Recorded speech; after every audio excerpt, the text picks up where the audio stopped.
ആകാശവാണി.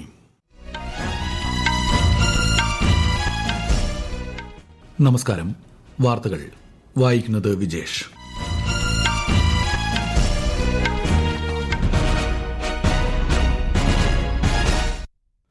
പ്രധാന വാർത്തകൾ. കേരളത്തിൽ തദ്ദേശ തെരഞ്ഞെടുപ്പിന്റെ രണ്ടാം ഘട്ട വോട്ടെടുപ്പ് ആരംഭിച്ചു. തൃശൂർ മുതൽ കാസർഗോഡ് വരെയുള്ള 7 ജില്ലകൾ ഇന്ന് വിധിയെഴുതുന്നു. വോട്ടെണ്ണൽ മറ്റന്നാൾ. വോട്ടർ പട്ടിക പരിഷ്കരണത്തിനുള്ള ഭരണഘടനാദത്തമായ അധികാരം തെരഞ്ഞെടുപ്പ് കമ്മീഷനുണ്ടെന്ന് ആഭ്യന്തരമന്ത്രി അമിത്ഷാ ലോക്സഭയിൽ. വന്ദേമാതരത്തിന്റെ 150ാം വാർഷികവുമായി ബന്ധപ്പെട്ട ചർച്ചകൾക്ക് കേന്ദ്രമന്ത്രി JP നഡ്ഡ ഇന്ന് രാജ്യസഭയിൽ മറുപടി നൽകും. രാഷ്ട്രപതി ദ്രൌപദി മുർമു ഇന്ന് മണിപ്പൂരിൽ വിവിധ വികസന പദ്ധതികൾക്ക് തുടക്കം കുറിക്കും. ക്ഷേമ പദ്ധതികളും ദുരന്ത മുന്നറിയിപ്പുകളും ആകാശവാണി, ദൂരദർശൻ എന്നിവയിലൂടെ കൃത്യമായി ജനങ്ങളിലെത്തിക്കാൻ കഴിയുന്നുണ്ടെന്ന് കേന്ദ്ര വാർത്താവിതരണ പ്രക്ഷേപണ സഹമന്ത്രി എൽ മുരുകൻ. SIR രണ്ടാം ഘട്ടത്തിൽ രാജ്യത്ത് ഇതുവരെ 50 കോടിയിലധികം ഫോമുകൾ ഡിജിറ്റൈസ് ചെയ്തതായി തെരഞ്ഞെടുപ്പ് കമ്മീഷൻ. ജൂനിയർ ഹോക്കി ലോകകപ്പിൽ ഇന്ത്യയ്ക്ക് വെങ്കലം. ഇന്ത്യ ദക്ഷിണാഫ്രിക്ക T20 പരമ്പരയിലെ രണ്ടാം മത്സരം ഇന്ന് ചണ്ഡീഗഡിൽ. വാർത്തകൾ വിശദമായി. തദ്ദേശ തെരഞ്ഞെടുപ്പിന്റെ രണ്ടാം ഘട്ട വോട്ടെടുപ്പ് ആരംഭിച്ചു. തൃശൂർ, പാലക്കാട്, മലപ്പുറം, കോഴിക്കോട്, വയനാട്, കണ്ണൂർ, കാസർഗോഡ് ജില്ലകളിലെ 604 തദ്ദേശ സ്ഥാപനങ്ങളിലായി 12,391 വാർഡുകളിലാണ് ജനവിധി. വൈകുന്നേരം 6 വരെ വോട്ടെടുപ്പ് തുടരും. ആകെ 1,53,37,176 വോട്ടർമാരാണ് ഉള്ളത്. 80.90 ലക്ഷം വനിതാ വോട്ടർമാരും 72.46 ലക്ഷം പുരുഷ വോട്ടർമാരും ഇതിൽ ഉൾപ്പെടുന്നു. 3 കോർപ്പറേഷനുകൾ, 47 മുനിസിപ്പാലിറ്റികൾ, 7 ജില്ലാ പഞ്ചായത്തുകൾ, 77 ബ്ലോക്ക് പഞ്ചായത്തുകൾ, 470 ഗ്രാമപഞ്ചായത്തുകൾ എന്നിവിടങ്ങളിലേക്കാണ് വോട്ടെടുപ്പ്. 18,274 പോളിംഗ് സ്റ്റേഷനുകളാണ് 7 ജില്ലകളിലായി സജ്ജമാക്കിയിരിക്കുന്നത്. പ്രശ്നബാധിത ബൂത്തുകളിൽ അതീവ സുരക്ഷ ഏർപ്പെടുത്തിയതായി സംസ്ഥാന തെരഞ്ഞെടുപ്പ് കമ്മീഷണർ അറിയിച്ചു. കൂടുതൽ വിവരങ്ങളുമായി ആകാശവാണി ലേഖകൻ സ്മിതി M. പള്ളുരുത്തി. ഇന്ന് വോട്ടെടുപ്പ് നടക്കുന്നവയിൽ 2055 പ്രശ്നബാധിത ബൂത്തുകളിലാണ് അതീവ സുരക്ഷയും വെബ്കാസ്റ്റിംഗും ഏർപ്പെടുത്തിയിട്ടുള്ളത്. ഈ ബൂത്തുകൾ സംസ്ഥാന തെരഞ്ഞെടുപ്പ് കമ്മീഷന്റെ നേരിട്ടുള്ള നിരീക്ഷണത്തിലായിരിക്കും. ലൈവ് കാസ്റ്റിംഗ് ജില്ലാ കളക്ടറേറ്റുകളിലെ കൺട്രോൾ റൂമുകളിലൂടെ നിരീക്ഷിക്കുകയും ചെയ്യും. തെരഞ്ഞെടുപ്പ് കമ്മീഷൻ ആസ്ഥാനത്ത് 2 കൺട്രോൾ റൂമുകളും പ്രവർത്തിക്കും. ബൂത്തുകളിൽ എന്തെങ്കിലും അസാധാരണ നടപടികളുണ്ടാൽ ഉടൻ തന്നെ നടപടി സ്വീകരിക്കുമെന്ന് കമ്മീഷൻ വൃത്തങ്ങൾ തിരുവനന്തപുരത്ത് അറിയിച്ചു.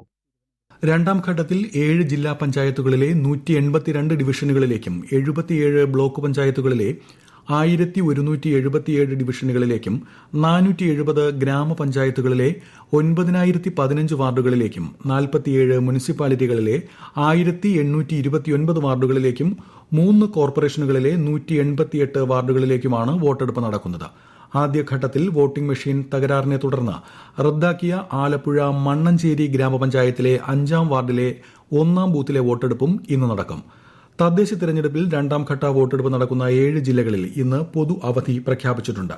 ശനിയാഴ്ചയാണ് വോട്ടെണ്ണൽ. കടുത്ത രാഷ്ട്രീയ പോരാട്ടം നടക്കുന്ന കണ്ണൂർ ജില്ലയിൽ 92 തദ്ദേശ സ്ഥാപനങ്ങളിലേക്കുള്ള വോട്ടെടുപ്പ് ആരംഭിച്ചു. ജില്ലയിലെ 2,305 പോളിംഗ് ബൂത്തുകളിലായാണ് വോട്ടെടുപ്പ് നടക്കുന്നത്. കൂടുതൽ വിവരങ്ങളുമായി കണ്ണൂരിൽ നിന്നും ആകാശവാണി പ്രതിനിധി KO ശശിധരൻ. ജില്ലയിലെ മിക്ക ബൂത്തുകളിലും രാവിലെ മുതൽ തന്നെ വോട്ടർമാരുടെ വലിയ നിര രൂപപ്പെട്ടിട്ടുണ്ട്. മോക്ക് പോൾ പൂർത്തിയാക്കിയതിനു ശേഷമാണ് വോട്ടെടുപ്പ് ആരംഭിച്ചത്. 71 ഗ്രാമപഞ്ചായത്തുകളിലും 11 ബ്ലോക്ക് പഞ്ചായത്തുകളിലും മട്ടന്നൂർ ഒഴികെയുള്ള 8 നഗരസഭകളിലും കണ്ണൂർ ജില്ലാ പഞ്ചായത്തിലേക്കും കോർപ്പറേഷനിലുമായി 5,472 സ്ഥാനാർത്ഥികളാണ് ജനവിധി തേടുന്നത്. ജില്ലയിലെ 3 തദ്ദേശ സ്ഥാപനങ്ങളിലായി 14 പേർ ഇതിനകം എതിരില്ലാതെ തെരഞ്ഞെടുക്കപ്പെട്ടിട്ടുണ്ട്. മുഖ്യമന്ത്രി Pinarayi Vijayan, KPCC president Sunny Joseph, BJP ദേശീയ ഉപാധ്യക്ഷൻ AP അബ്ദുള്ളക്കുട്ടി, മന്ത്രിമാരായ രാമചന്ദ്രൻ കടന്നപ്പള്ളി, AK ശശീന്ദ്രൻ തുടങ്ങി പ്രമുഖർ കണ്ണൂർ ജില്ലയിലെ വിവിധ ബൂത്തുകളിൽ വോട്ട് ചെയ്യും. രാഷ്ട്രപതി ദ്രൌപദി മുർമു 2 ദിവസത്തെ സന്ദർശനത്തിനായി ഇന്ന് മണിപ്പൂരിലെത്തും. ഇംഫാലിലെത്തുന്ന രാഷ്ട്രപതിയെ ഗാർഡ് ഓഫ് ഓണർ നൽകി സ്വീകരിക്കും. മണിപ്പൂർ സർക്കാർ സംഘടിപ്പിക്കുന്ന പൌരസ്വീകരണത്തിൽ ശ്രീമതി മുർമു പങ്കെടുക്കും. വിവിധ വികസന പദ്ധതികൾക്കും സന്ദർശനത്തിനിടെ രാഷ്ട്രപതി തുടക്കം കുറിക്കും. പ്രധാനമന്ത്രി നരേന്ദ്രമോദി ഇസ്രായേൽ പ്രധാനമന്ത്രി ബെന്യാമിൻ നെതന്യാഹുവുമായി ടെലഫോൺ സംഭാഷണം നടത്തി. ഇരു രാജ്യങ്ങളും തമ്മിലുള്ള തന്ത്രപരമായ പങ്കാളിത്തത്തിലെ പുരോഗതിയിൽ ഇരു പ്രധാനമന്ത്രിമാരും സംതൃപ്തി പ്രകടിപ്പിച്ചു. ഭീകരതയോടുള്ള വിട്ടുവീഴ്ചയില്ലാത്ത സമീപനം നേതാക്കൾ ആവർത്തിച്ചതായും പശ്ചിമേഷ്യയിലെ സാഹചര്യത്തെക്കുറിച്ച് അഭിപ്രായങ്ങൾ കൈമാറിയതായും പ്രധാനമന്ത്രിയുടെ ഓഫീസ് അറിയിച്ചു.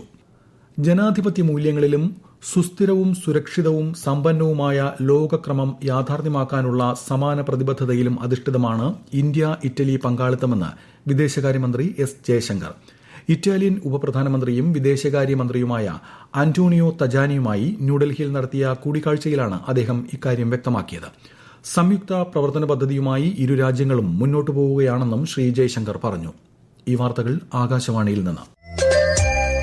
ആകാശവാണി വാർത്തകളും വാർത്താ അധിഷ്ഠിത പരിപാടികളും all India radio news Thiruvananthapuram YouTube ചാനലിലും @all India radio news Thiruvananthapuram Facebook പേജിലും AIR News _തിരുവനന്തപുരം ഇൻസ്റ്റഗ്രാം അക്കൌണ്ടിലും @AIR News _TVM X ഹാൻഡിലും ലഭ്യമാണ്. ദേശീയ ഗീതമായ വന്ദേമാതരത്തിന്റെ 150ാം വാർഷികവുമായി ബന്ധപ്പെട്ട ചർച്ചകൾ രാജ്യസഭയിൽ ഇന്നും തുടരും. കേന്ദ്രമന്ത്രി JP നഡ്ഡ ചർച്ചയ്ക്ക് മറുപടി നൽകും. സ്വാതന്ത്ര്യത്തിനായുള്ള പോരാട്ടത്തിൽ വന്ദേമാതരം എല്ലാ ഇന്ത്യക്കാർക്കും പ്രചോദനം പകർന്നതായി ഇന്നലെ ചർച്ചയിൽ പങ്കെടുത്ത BJP MP രാമില ബെൻ ബാര പറഞ്ഞു. കോൺഗ്രസിന്റെ എല്ലാ സമ്മേളനങ്ങളിലും വന്ദേമാതരം ആലപിച്ചിരുന്നതായി കോൺഗ്രസ് MP ജയറാം രമേശ് വ്യക്തമാക്കി. വന്ദേമാതരം സംബന്ധിച്ച ചർച്ചകൾക്ക് ശേഷം രാജ്യസഭയിൽ തിരഞ്ഞെടുപ്പ് പരിഷ്കാരങ്ങളെക്കുറിച്ചുള്ള ചർച്ച നടക്കുമെന്ന് കേന്ദ്ര പാർലമെന്ററി കാര്യമന്ത്രി കിരൺ റിജിജു അറിയിച്ചു. പാരിസ്ഥിതിക ആഘാത പഠനം ഉൾപ്പെടെ എല്ലാം പഠിച്ച ശേഷമായിരിക്കും കേരള തീരത്തെ ഖനനത്തിന് ലൈസൻസ് നൽകുകയെന്ന് കേന്ദ്ര ഫിഷറീസ് മന്ത്രി ലലൻ സിംഗ് രാജ്യസഭയിൽ ജോൺ ബ്രിട്ടാസ് MPയുടെ ചോദ്യത്തിന് മറുപടി നൽകുകയായിരുന്നു അദ്ദേഹം.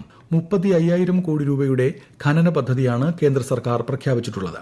വോട്ടർ പട്ടികയുടെ തീവ്ര പരിഷ്കരണം നടത്താനുള്ള ഭരണഘടനാപരമായ അംഗീകാരം തെരഞ്ഞെടുപ്പ് കമ്മീഷനുണ്ടെന്ന് കേന്ദ്ര ആഭ്യന്തരമന്ത്രി അമിത് ഷാ തെരഞ്ഞെടുപ്പ് പരിഷ്കാരങ്ങൾ സംബന്ധിച്ച ലോക്സഭയിലെ ചർച്ചകൾക്ക് മറുപടി നൽകുകയായിരുന്നു അദ്ദേഹം. വോട്ടർ പട്ടികയുടെ ശുദ്ധീകരണമാണ് SIRലൂടെ ഉദ്ദേശിക്കുന്നതെന്നും അദ്ദേഹം അഭിപ്രായപ്പെട്ടു. SIR പ്രക്രിയയുമായി ബന്ധപ്പെട്ട പ്രതിപക്ഷ ആരോപണങ്ങളെ കേന്ദ്ര ആഭ്യന്തരമന്ത്രി നിഷേധിച്ചു. फ्री एंड फेयर चुनाव कराने का हमारा संविधान ने जिम्मेदारी चुनाव आयोग की तय की. अनुच्छेद 324 इसमें चुनाव आयोग का गठन, चुनाव आयुक्त की नियुक्ति, लोकसभा, राज्यसभा, विधानसभा, उपराष्ट्रपति और राष्ट्रपति ये सभी चुनाव का संपूर्ण नियंत्रण संविधान ने चुनाव आयुक्त को दिया है. പ്രതിപക്ഷം തെരഞ്ഞെടുപ്പിൽ തോൽക്കുമ്പോഴാണ് തെരഞ്ഞെടുപ്പ് പ്രക്രിയയെക്കുറിച്ച് ചോദ്യങ്ങൾ ഉയർത്തുന്നതെന്ന് ചർച്ചയിൽ പങ്കെടുത്ത BJP നേതാവ് രവിശങ്കർ പ്രസാദ് പറഞ്ഞു. അതേസമയം തെരഞ്ഞെടുപ്പ് കമ്മീഷൻ പക്ഷപാതപരമായി പെരുമാറുകയാണെന്ന് കോൺഗ്രസ് നേതാവ് KC വേണുഗോപാൽ ആരോപിച്ചു. The idea of an impartial electoral umpire has been replaced now. It now openly collapses under political pressures and becoming a partisan, sir. The right to vote is not a mercy from the government, sir. It is the fundamental principle of democracy. പാർലമെന്റിന്റെ ശീതകാല സമ്മേളനം ഇന്നും തുടരും. യാത്രക്കാർക്ക് താങ്ങാനാകുന്ന യാത്രാ സൌകര്യം ഒരുക്കുന്നതിനായി 2023-24 സാമ്പത്തിക വർഷത്തിൽ ഇന്ത്യൻ റെയിൽവേ 60,000 കോടിയിലധികം രൂപ സബ്സിഡി നൽകിയെന്ന് കേന്ദ്ര റെയിൽവേ മന്ത്രി അശ്വിനി വൈഷ്ണവ്. മൊത്തം യാത്രാ ചെലവിന്റെ 45% യാത്രക്കാർക്ക് നൽകുന്ന സബ്സിഡി. ലോകത്തിലെ ഏറ്റവും കുറഞ്ഞ നിരക്കുകളിലൊന്നാണ് ഇന്ത്യൻ റെയിൽവേ നൽകുന്നതെന്ന് കേന്ദ്രമന്ത്രി ലോക്സഭയിൽ പറഞ്ഞു. രാജ്യത്ത് തീവ്ര വോട്ടർ പട്ടിക പരിഷ്കരണത്തിന്റെ 2ാം ഘട്ടത്തിൽ ഇതുവരെ 50 കോടിയിലധികം ഫോമുകൾ ഡിജിറ്റൈസ് ചെയ്തതായി കേന്ദ്ര തെരഞ്ഞെടുപ്പ് കമ്മീഷൻ. കേരളം ഒഴികെയുള്ള പ്രദേശങ്ങളിൽ പൂരിപ്പിച്ച ഫോമുകൾ സമർപ്പിക്കാനുള്ള സമയപരിധി ഇന്ന് അവസാനിക്കും. കേരളത്തിൽ ഈ മാസം 18 വരെ ഫോമുകൾ നൽകാം. തീവ്ര വോട്ടർ പട്ടിക പരിഷ്കരണത്തിന്റെ ഭാഗമായി സംസ്ഥാനത്ത് ഡിജിറ്റൈസ് ചെയ്ത ഫോമുകളുടെ എണ്ണം 2,74,70,936 ആയതായി മുഖ്യ തെരഞ്ഞെടുപ്പ് ഓഫീസർ രത്തൻ യു കേൽക്കർ. വിതരണം ചെയ്ത ഫോമുകളുടെ 98.64% ക്ഷേമ പദ്ധതികളും ദുരന്ത മുന്നറിയിപ്പുകളും ആകാശവാണി, ദൂരദർശൻ എന്നിവയിലൂടെ കൃത്യമായി ജനങ്ങളിലെത്തിക്കാൻ കഴിയുന്നുണ്ടെന്ന് കേന്ദ്ര വാർത്താ വിതരണ പ്രക്ഷേപണ സഹമന്ത്രി എൽ മുരുകൻ അറിയിച്ചു. FIH ജൂനിയർ ഹോക്കി ലോകകപ്പിൽ ഇന്ത്യയ്ക്ക് വെങ്കലം. 2 ഗോളുകൾക്ക് പിന്നിലായ ശേഷം ഉജ്ജ്വലമായി തിരിച്ചടിച്ചാണ് ഇന്ത്യ കരുത്തരായ അർജന്റീനയ്ക്കെതിരെ 4-2 ജയം പിടിച്ചെടുത്തത്. അതിനിടെ ജൂനിയർ ഹോക്കി ലോകകപ്പ് കിരീടം ജർമ്മനി നിലനിർത്തി. ഇന്ത്യ ദക്ഷിണാഫ്രിക്ക T20 ക്രിക്കറ്റ് പരമ്പരയിലെ 2ാം T20 മത്സരം ഇന്ന് ന്യൂ ചണ്ഡീഗഡിലെ മുല്ലൻപൂരിലുള്ള മഹാരാജ യതീന്ദ്ര സിംഗ് അന്താരാഷ്ട്ര ക്രിക്കറ്റ് സ്റ്റേഡിയത്തിൽ നടക്കും. രാത്രി 7 മണിക്ക് മത്സരം ആരംഭിക്കും. പ്രധാന വാർത്തകൾ വീണ്ടും. കേരളത്തിൽ തദ്ദേശ തെരഞ്ഞെടുപ്പിന്റെ 2ാം ഘട്ട വോട്ടെടുപ്പ് ആരംഭിച്ചു. തൃശൂർ മുതൽ കാസർഗോഡ് വരെയുള്ള 7 ജില്ലകൾ ഇന്ന് വിധി എഴുതുന്നു. വോട്ടെണ്ണൽ മറ്റന്നാൾ. വോട്ടർ പട്ടിക പരിഷ്കരണത്തിനുള്ള ഭരണഘടനാദത്തമായ അധികാരം തെരഞ്ഞെടുപ്പ് കമ്മീഷനുണ്ടെന്ന് ആഭ്യന്തരമന്ത്രി അമിത് ഷാ ലോക്സഭയിൽ. വന്ദേമാതരത്തിന്റെ 150ാം വാർഷികവുമായി ബന്ധപ്പെട്ട ചർച്ചകൾക്ക് കേന്ദ്രമന്ത്രി JP നഡ്ഡ ഇന്ന് രാജ്യസഭയിൽ മറുപടി നൽകും. രാഷ്ട്രപതി ദ്രൌപദി മുർമു ഇന്ന് മണിപ്പൂരിൽ വിവിധ വികസന പദ്ധതികൾക്ക് തുടക്കം കുറിക്കും. ക്ഷേമ പദ്ധതികളും ദുരന്ത മുന്നറിയിപ്പുകളും ആകാശവാണി, ദൂരദർശൻ എന്നിവയിലൂടെ കൃത്യമായി ജനങ്ങളിലെത്തിക്കാൻ കഴിയുന്നുണ്ടെന്ന് കേന്ദ്ര വാർത്താ വിതരണ പ്രക്ഷേപണ സഹമന്ത്രി എൽ മുരുകൻ. SIR 2ാം ഘട്ടത്തിൽ രാജ്യത്ത് ഇതുവരെ 50 കോടിയിലധികം ഫോമുകൾ ഡിജിറ്റൈസ് ചെയ്തതായി തെരഞ്ഞെടുപ്പ് കമ്മീഷൻ. ജൂനിയർ ഹോക്കി ലോകകപ്പിൽ ഇന്ത്യയ്ക്ക് വെങ്കലം. ഇന്ത്യ ദക്ഷിണാഫ്രിക്ക T20 പരമ്പരയിലെ രണ്ടാം മത്സരം ഇന്ന് ചണ്ഡീഗഡിൽ. വാർത്തകൾ കഴിഞ്ഞു. പ്രത്യേക തെരഞ്ഞെടുപ്പ് വാർത്തകൾ ഇനി 9:55.